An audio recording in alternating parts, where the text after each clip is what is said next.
got Jason Hardung. He's from Fort Collins. He just won the prestigious award in Fort Collins for being a badass poet. He's about to prove to everybody why he is Mr. Fort Collins' best poet. Yes! Yeah!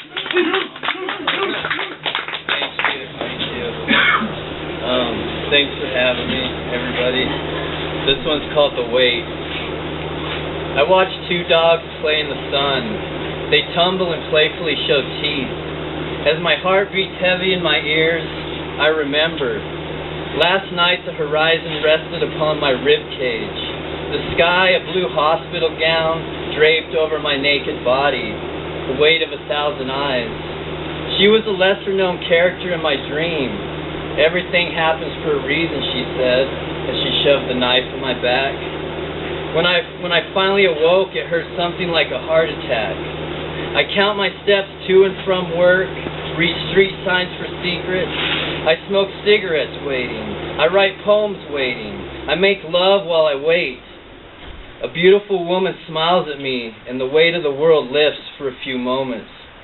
I watch one of the dogs lick its balls and fall asleep in the sun, and I'm jealous. I want to be able to do that.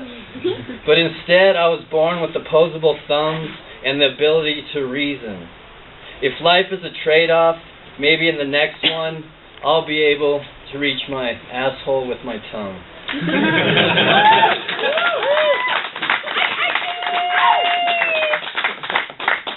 Alright, this is called Alone in a Vietnamese Restaurant, because I wrote it while I was eating alone in a Vietnamese restaurant. Most men are content with being mediocre.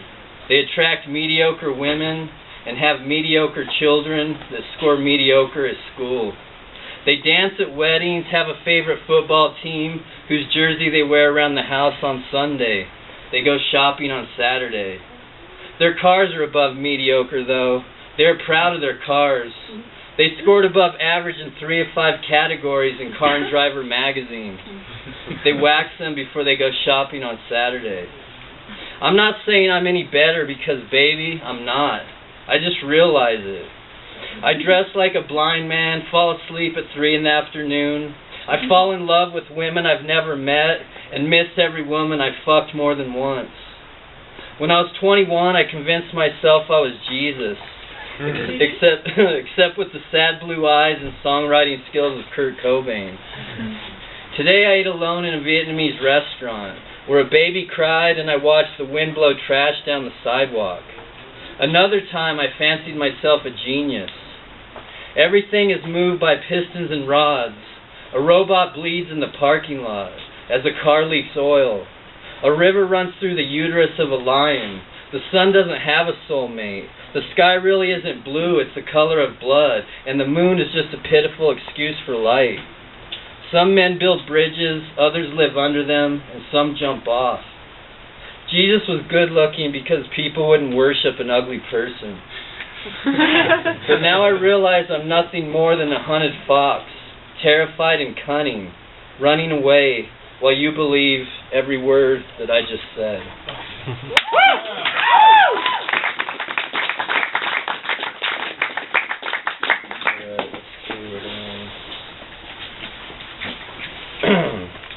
Alright, this is called Little Gods in Their Chariots. Cheyenne is a child. The wind blew through my ears like the last voice you were left with before there is silence. The farewell whisper of your first love, your mother saying she'll be right back. The Union Pacific line that ran east to North Platte.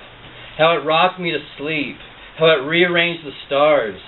The meadowlark's call. A soft morning bulletin awakening the housemaid of dawn. I could see for miles from my back porch. The prairie where I collected jawbones, hood ornaments, and rusted railroad spikes. Where the thunder clouds rolled and gained momentum until it hung over us like murder. I swear I could make out the hooves of a million little gods in their chariots, coming through to fight their wars, bringing rain and turning my silver toy guns to rust. I was 6 when I watched a tornado rip the roof from a barn. The pressure in the air like the dying yelp of a jackrabbit, and the train kept rolling. And when the storms were hung by the hindquarter, split down the gray belly by the sun, and the entrails were strewn into Kansas. I remember how refreshing the lingering ozone smelled to a heart born empty, and how vast the sky was, and how far the earth stretched, and somehow I felt bigger than I ever would. Woo!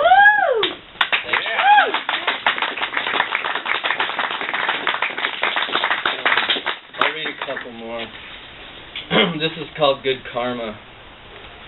Reading Simic in low light in a back booth of a truck stop bar. Outside, trees like preachers raise their palms icy and wooden above the street. Sorry for our sins, sorry for our happiness. This place is beautiful and worn out. Yesterday believed in the sun, and today my lungs are frozen. A man with a guitar and a dog, with eyes like war photographers seek, comes in off the highway, asks for a cigarette, trying to get to Denver, he says. I'll give him one if he'll play me a song. He strums Walk the Line. I believe every word, hand him 3 cigarettes, and buy him a pint of Tin High. He hugs me, God bless, and fades back into the cold. I see him on the exit ramp flying a sign, the bottle to his lips, the dog sitting at his feet. I drive home.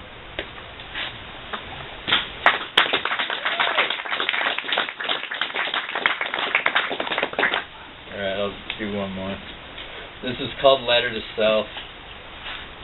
While you count insects tap dancing across the ceiling, while your automobile smokes, sputters, and dies, while you eat mustard sandwiches and potatoes 6 days a week, while you get up at 6 a.m. to work the grocery stores, to serve the overfed roaming the aisles like cattle, shuffling from the chute to slaughter, they feed while you atrophy. While you fight, fuck, bleed, grind the gears, fight the storm, pull the cells and break the bow, curse the gods, curse your ancestors. While you wake up in jail, the emergency room, the dew-covered grass. While you face another sun in your translucent body and face the darkness where your heartbeat keeps you awake with its bell-like demeanor, and your past is a million parasites coming to devour you from the inside out. While your boss, an average man with an average life, screams at you for a box of nutty bars going stale. You don't hit him, you take it at $10 an hour, only because rent is due and it's winter outside. Remember, the only thing that's killed you so far is you. Not the drugs, the car crashes, the flood of '85, not the women and the men married to them. Remember, death has the patience of a child. Run from the arms of it. Just keep running. Don't stop. Don't look back. Don't explain yourself. Remember how to lift your wings when the wolves come calling. Remember your eyes as a child when you could still make your parents proud someday. Remember to keep a levity about yourself. Remember that everything that has ever happened to you will lead you to the place you saw yourself when you dreamt. So climb back inside your head, put your words to paper, and know it's all you've got. Thank you.